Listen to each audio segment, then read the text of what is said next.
the Feast of Weeks, or Shabuah, I was woken up at 4:30 the other day with a story I had read years ago on my mind and a nudge from the Ruach to do this little chat, so here we are. I hope you enjoy the variety of pictures I'm displaying. It's beyond my abilities at the moment to create an animation for a video like this with pictures full of kids because they're totally blocking that, and I kind of understand why. So this will be a true story I share with you from real life. Grab a Kleenex before I start because the first time I read this I cried. This video ties into the theme of Abraham's seed and what do they actually do. You'll remember that Yeshua told the Pharisees if they were the seed of Abraham, they'd do the deeds that he did. I so like the book of Jubilees and the understanding you get of Abraham and his family in it. Abraham cared about others often. He saved his community from starvation and attacks of the ravens in their agricultural fields. He rescued his brother Lot when he was kidnapped, risking life and limb to go get him back with all his family and possessions. He was a blessing to many. His most righteous of his seed, the Messiah Yeshua, Jesus or Yeshua, son of Elohim, gave his all for us and gave us such an example to follow. I've titled this video to be about racing for a reason. We are told in the Gospels that we must endure until the end of our journey, and it pertains to running a race. For example, 1 Colossians 9:24, Know ye not that they which run in a race run all, but one receiveth the prize? So run that ye may obtain. Or Hebrews 12:1-2. Therefore, since we are surrounded by such a great cloud of witnesses, let us throw off everything that hinders, and the sin that so easily entangles, looking unto Jesus, the author and finisher of our faith, who for the joy that was set before him endured the cross, despising the shame, and is set down at the right-hand throne of God. Isaiah 40:31. But they who wait for Yeshua shall renew their strength. They shall mount up with wings like eagles, and they shall run and not be weary. They shall walk and not faint. Matthew 24:13. But the one who endures till the end will be saved. And last, 2 Timothy 4:7. I have fought the good fight. I have finished the race. I have kept the faith. Now there is a real reason that those verses are mentioning us running a race that you may not be aware of. Last week I did a word study on the word blessing, and this week I'm doing a quick video on the word earth. You see, the word eretz, or earth, that was created in Genesis 1:1 relates to the race that we are running. I will not give any more away of this right now, you'll just have to watch it. Most humans are subjected to the rat race, the daily grind of life, with some trying to go up the ladder of success. Many people define success in life by possessions and things, and we know that our Father cares more about our hearts and our character and not the material things of life. We are currently counting the days and the harvest of barley up to the wheat harvest in the middle of month 3. Now the wheat harvest is where the tares and the wheat are finally revealed, and the reapers will start to separate the tares into bundles to be burned, and the wheat goes into the barn. I had a most revealing testimony to this that I want to share. I lived somewhere other than I do right now in another state many years ago, and I was at a coffee shop eating lunch one day, diligently studying the parable of the wheat and the tares. Now I came home and I checked the mailbox, which I had checked before I left, and it was empty before I left. But now when I got home after eating lunch, inside was a single sheet of paper that was from the local neighborhood association and wasn't in an envelope. It simply stated that it was time to pull up the roots of a particular invasive weed that was flowering and gave instructions on how to identify it. Once you had harvested these weeds, you were to bundle them up into a garbage bag, take them to the local dump, and for them to be burned. I kid you not. I was amazed at this timing. Sometimes the Ruach's timing is so profound.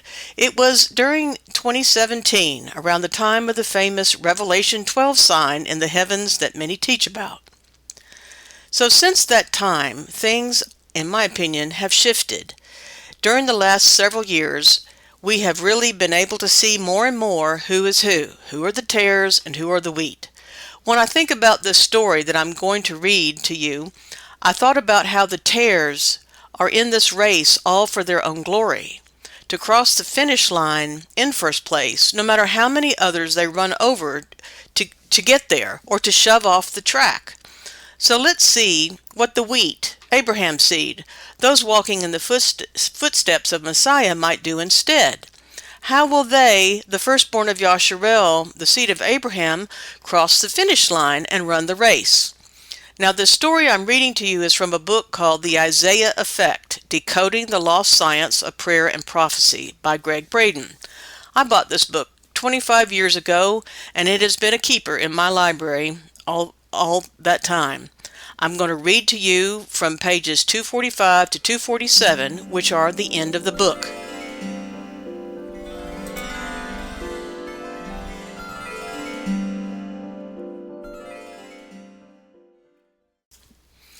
The story came to my attention only moments before I was to begin the first night of a conference that would last for the next 3 days. For the better part of the afternoon, I had wondered how I would begin that program that evening. Though I had a good idea of what our time together would look like following the opening, precisely how the first moments of the night would unfold remained a mystery. In such moments of uncertainty, when it seems as if reasonable solutions exist only as glimmers of a distant possibility, I have found that there is usually a piece of the puzzle that is missing, something that has yet come to my attention. My trust in that feeling and knowing that there is more to come often replaces anxious moments of panic and strange calmness. I walked into the dining area of our home and opened a large envelope that had been given to me earlier in the day. It contained several accounts of human triumph, one of which moved me so deeply that I found myself wiping the tears from my face before I had finished reading the paper. Later that evening, I shared the story with a live audience of several hundred people. The story had the same effect on them. The paper that had come to me that day described an incident occurring at the Special Olympics of 1998. The Special Olympics was organized as an opportunity for children and young adults to join together in the spirit of friendly competition. What makes these Olympic Games different is that each individual competes with the challenge of physical or mental conditions that prevent him or her from participating in the International World Olympics that capture the world's attention every 4 years. This particular article was the story of 9 children who had become friends during their time at the Olympic camp in 1998. One morning they found themselves competing together on the same track in the same event. At the sound of the starting gun, they were off toward the finish line at the other end of the course. It was a young boy with Down syndrome that made this account so powerful. As the other competitors bounded down the track using whatever skill they had to work with toward the finish, this special boy slowed down and looked back to the starting line. He saw that one of his teammates had fallen at the beginning of the race and was struggling to stand up.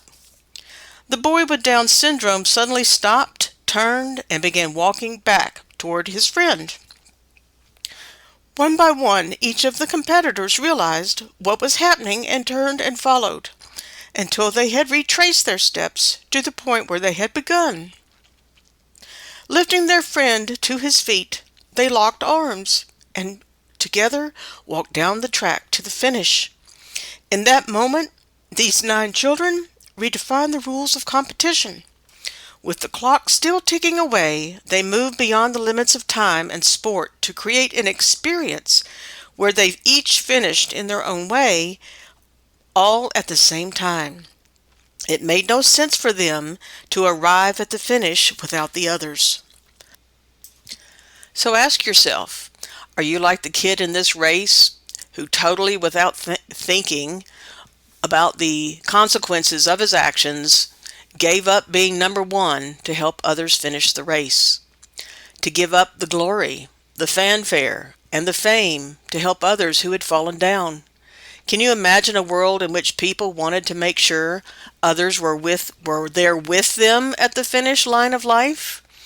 These feasts and festivals of Yah and the lessons they teach are all about character development of his planting of righteousness, about people doing the deeds that Abraham did. If you watch our channel and follow the weekly episodes from the calendar, you'd be seeing by now how some of these feasts of Yah started with Noah or Abraham and not Moses. Yahusha is a seed of Abraham through Mary, and the hero in the Special Olympics certainly demonstrated the brotherly love that Yahusha taught us. You can be the hero in the stories that are still being written in other people's lives, if you will listen to the Ruach HaKodesh nudge you in the quiet voice inside your heart. Father's timing for divine appointments is perfect, so I encourage you to double down on the walking in the Ruach these days and check in more often each day to hear what the Spirit is saying to those in the assembly. Manifest His Ruach, the love He fills you with, and overflow into the lives of those around you that Yah places on your path to be a blessing to. Shalom. Please click like and leave a comment on this video so that YouTube will show it to more people. Without your support, our channel will not grow.